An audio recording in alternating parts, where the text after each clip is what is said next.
从地球诞生到现在呢，有许多奇特和令人叹为观止的自然奇观。那么这些自然奇观都是大自然的一道神来之笔，让人产生敬畏之心。今天呢，我们就来讲讲世界8大自然奇观。Hello， 大家好，我是宇哥。Hello， 大家好，我是小唐。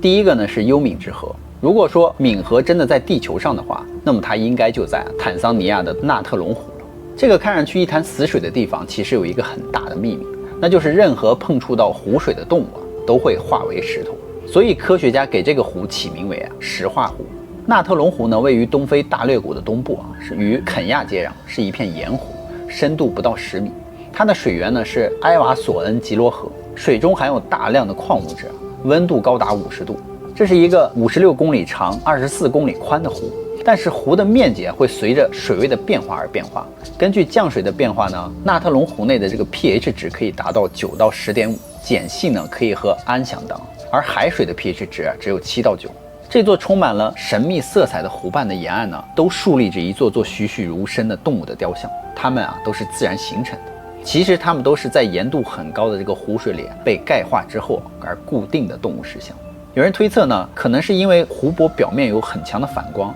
所以这些生物很容易对湖的表面而产生倒影的错觉，就把这个湖泊当成了窗外明亮的天空，然后俯冲而下。很快呢，这些生物就会被强碱液腐蚀，全身开始硬化，最终呢成为雕像。其实它们并不是故意的，只是被这个强碱液影响了它们的身体，而强碱液呢容易让它们保持着临死前的姿势。即便是在极度恶劣的环境下呢，能活下来的罗非鱼呢，在这片石化湖的地方也是寸步难行。所以对于其他动物来说就更为致命了，一旦被水淹没呢，很快就会死去。纳特隆湖的湖水呢，会根据水位的高低而改变颜色，有的时候会变成白色，有的时候会变成粉色，有的时候呢会变成青豆色，而在浅一点的地方呢，则会变成深红色或者是深棕色，看起来很美却是异常的平静和危险。而红鹤，也就是火烈鸟呢，是一种长期生存于该地区的高盐环境下的鸟类，在全球范围内广泛分布。红鹤栖息于纳特隆湖内以及周围的水域，约有300万只幼鸟5万只成鸟呢，每年都会返回这里产卵，数量高达75万只。这片湖泊很浅，只有3米多深，但却是一片盐度极高的湖泊所以湖中有大量的蓝藻，是火烈鸟的食物来源。再加上湖泊周围腐蚀地形呢，就形成了一道阻挡猎物的天然屏障。这也是大裂谷呢最适合火烈鸟繁衍生息的地方。第二个呢是雪瀑布。在地球的南极地区呢，科学家就发现了一条雪瀑布，它是位于南极大陆的维多利亚泰勒山谷中。这条瀑布呢被科学家称之为雪瀑布呢，不仅瀑布的颜色是红色的，而且水质也十分的粘稠，就好像是流出的即将凝固的血液一样。更奇怪的是，这个血色瀑布中的味道呢，也有动物血液的那种血腥味。因此呢，这条奇葩的雪瀑布总是让看到它的人呢不寒而栗。甚至有人形容它是从地狱中流出的血河。这条血红色的瀑布呢，是在1911年被澳大利亚的地质学家汤马斯·格里菲斯泰勒发现的。他并没有将这条瀑布与人类的鲜血联系在一起，他当时只是将其归结为一种红色的藻类。后来科学家们通过化学检验就发现血色瀑布呢呈现红色，是因为瀑布的水中存在着大量的铁氧化物，其中就含有一种类似于动物血液的物质。人与动物的血液之所以呈现红色呢，是因为血液中的红细胞里面含有血红蛋白，而血红蛋白呢，就是由于含有2价铁离子和3氧化2铁呢，在其光线之下，它们就会反射出红色。因此动物的血液呢都是红色的，闻上去的血腥味呢，实际上都是氧化铁的味道。而铁元素呢，很容易和空气中的氧气产生氧化反应，因此凡是有铁矿的地方呢，或者是铁生的锈都会表现出近似红色的颜色。而这个血色瀑布形成的原理也是如此。所以地质学家考察发现，这个瀑布的源头处就是一个冰川下的湖泊，而湖泊的含盐量很高，也因为接近一个铁矿嘛，所以湖水里面有很多的铁和硫元素的化合物，所以看上去就很粘稠。而铁元素和氧发生了反应，形成了3氧化2铁，流出来后呢，看着就是血红色。而且水中呢也有氧化铁的味道，所以这条瀑布的水质其实也是和血液有些相似的。第3个奇观呢是死亡冰柱。神话故事中经常把死神白色的手指呢，就描写成只要生命与它轻轻的碰触呢，就会瞬间的被冰封在原地。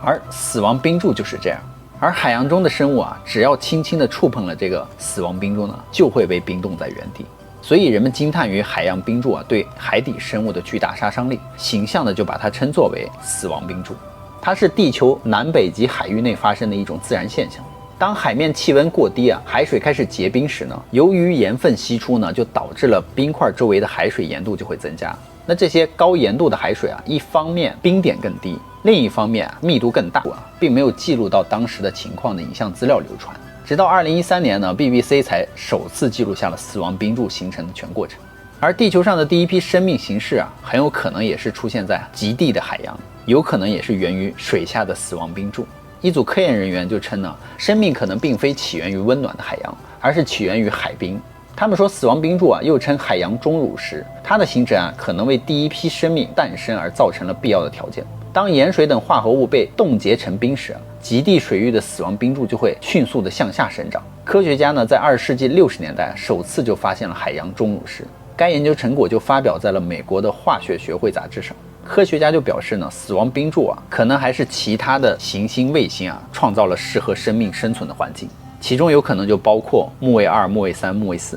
也就是说，在这些木星的身上也有可能存在着生命。第4个事情呢，是世界上有很多地方都有瀑布，河水流到断崖边呢，倾泻而下而形成一道水帘。但你见过海底瀑布吗？这个瀑布啊，深藏不露，它是世界上落差最大的海底瀑布，每秒流速高达50亿升。它就是毛里求斯海底瀑布。而毛里求斯地处于印度洋西南部，是非洲东岸的一座岛屿，是非洲为数不多的富庶之地。在印度洋呢，位于毛里求斯岛的西南方啊，则是一幅壮观的奇异景象。那是2个大陆板块从海底裂开，形成了一道巨大的裂口，宛如2座高山间的一道鸿沟。地势很低，深不可测。于是呢，大量的海水啊，就从这个裂缝的周围汇聚过来，在这里就形成了一道巨大的水下瀑布。而我国的黄果树大瀑布高达77.8米，世界上最大的陆地瀑布啊，安赫尔大瀑布呢，落差高达979.6米。但是这座海底瀑布的落差呢，却深达3500米，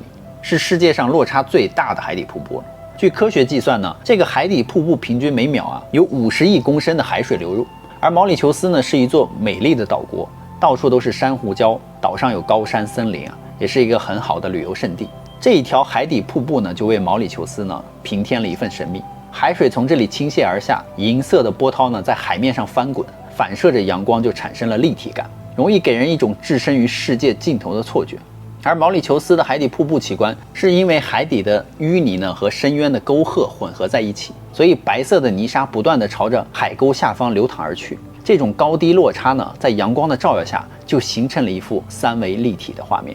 第5个奇观呢，是位于印度尼西亚的珍妮火山，它喷发的熔岩呢，居然全部都是蓝色的。想象一下，高达5米的火焰呢，在夜空中啊，闪烁着诡异的蓝色景象，简直炫酷到爆。而一真火山并没有傲人的高度，但它却拥有地球上最神奇的自然奇迹。白天呢，它看起来就是一座普通的火山，但一到了天黑呢，似乎一片靛蓝色的熔岩呢，就可以在四处蔓延。这个奇景呢，就使这里啊变得非常的不真实。事实上，这是燃烧的硫磺呢从火山的侧面倾泻而出的景象。月光和燃烧的硫磺的蓝色火柱交融在一起，就好似宇宙中的一团星云，又仿佛是地狱之火。剧烈燃烧的蓝色烈焰呢，沿着山岩啊滚动流淌，像一颗颗晶莹剔透的珍珠，然后呢再一点点瓦解和凝结。如此奇观呢，只在黑夜之中啊才能够看到。因此，来自世界各地的旅行者呢，只需要在寒冷的黑夜之中爬上山顶，再下到火山内的湖边呢，就可以看到。但是进入火山湖的路呢，可以称作是没有路，因为伴随着炙热的岩浆呢，人们在暗夜中前行，其中弥漫着浓重的硫磺味。距离蓝色的火焰越近呢，硫磺的味道也越浓，所以无法想象来自于大地深处的蓝色火焰呢，已经点燃了这片大地。在黑暗中呢，它散发出的蓝色的魅惑之光呢，让人深深的着迷。即便是已经深陷硫磺雾气之中呢，而就在一旁啊，你还可以看到当地的矿工在没有防护装备的情况下，冒着生命危险去提取堆积在火山底部的湖岸上的已经凝结的硫磺块。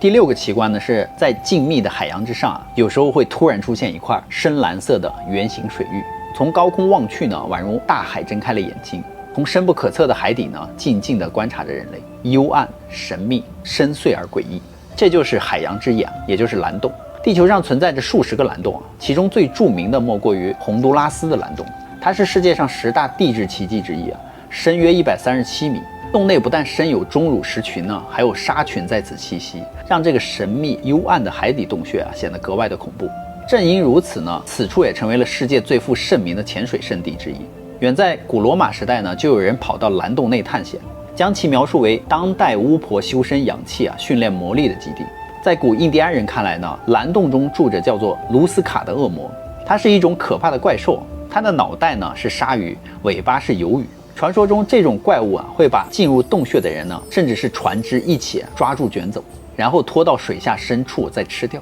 种种传说就给蓝洞披上了神秘的面纱。那关于蓝洞的成因科学家们经过无数次的勘察和分析如今早已天下大白。巴哈马群岛属于石灰质平台，形成于1亿3千万年前。那在200万年前冰河时期寒冷的气候就将水冰结在了地球的冰冠和冰川之中，导致了海平面大幅下降。因为淡水和海水交相侵蚀所以这一片石灰质的地形就形成了许多熔岩空洞。而蓝洞所在的位置也曾是一个巨大的岩洞。多孔疏松的这个石灰质的穹顶因为重力以及地震等原因很巧合的就坍塌出一个圆形的开口，成为了敞开的竖井。当冰雪消融海平面升高之后海水便倒灌入了竖井，形成了海中嵌湖的奇特蓝洞现象。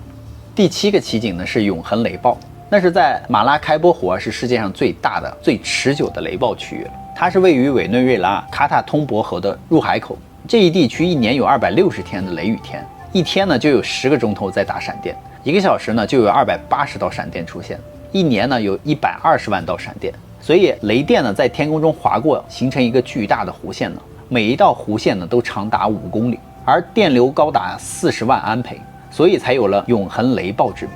它的强度甚至可以在400多公里之外就能看见。所以几百年来，它被许多航行在这片海域的船只当成了灯塔，指引着他们前进的方向。卡塔通博河就是位于一个很有趣的地方。总体上来看，这条河位于2种与地球电磁相关的大自然现象当中。第一个就是百慕大三角，而另一个是印度洋与太平洋2个区域的末端。这一区域的天然改变会导致厄尔尼诺现象。其次让我们来看看卡塔通波雷击的确切地点。马拉开波湖它是南美第1大湖，紧邻太平洋的赤道端，安第斯山脉就挡住了一部分地球环流，而这些环流就在这个马拉开波湖中就形成了一个聚集，这些聚集在一起的环流就形成了一个低阻力，而汇流到加勒比海的水流再次受阻于卡塔通博河口，因此孔古米拉尔多村周围的大地上就会产生一股强大的电流向外扩散，这就会让这里地面上所有的大面积的导电体都充满了电荷，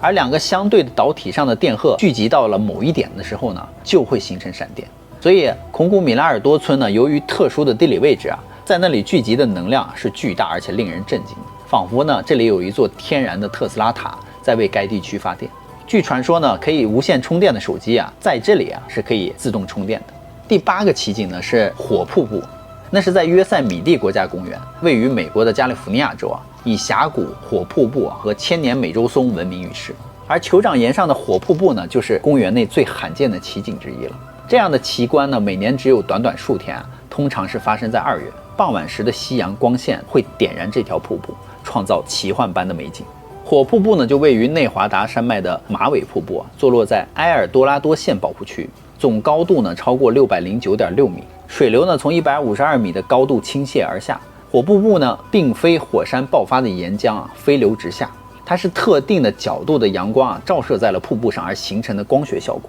等到太阳西下，火瀑布便开始发出黄色的光芒，刹那之间整条瀑布都被阳光照亮，看起来就像是炙热的熔岩。很多人会问，是不是真的有熔岩从山顶流下呢？甚至有人会问，这些火瀑布的照片到底是不是真的呢？那么在这里要告诉你的是它其实是水，而且完完全全是真的。如果有足够的水，天空又足够的干净，而等到日落时分落山的太阳与瀑布就形成一定的角度，在太阳的照射下瀑布就会发出红色的光芒，因此该景象相当罕见。当你第一次看到火瀑布的时候你会感觉到非常的吃惊，因为你几乎无法辨别出它到底是熔岩还是瀑布。说了那么多，其实大自然都是拥有着神奇的魔力的。它创造了无数的神奇自然现象。有机会呢，大家一定要亲眼去看一看这些奇景。那么好了，故事呢，宇哥就讲完了。好啦，我们今天的视频就到这。记住，宇哥与小唐的视频是每3天1更新哦。一定要点击宇哥与小唐的头像啊，进去翻找才能看到最新更新的视频，因为系统不是每一期更新了都会推给你。最后，制作视频不易，一定要关注、点赞以及转发我们的视频哦。那我们下期再见吧，拜拜，拜拜。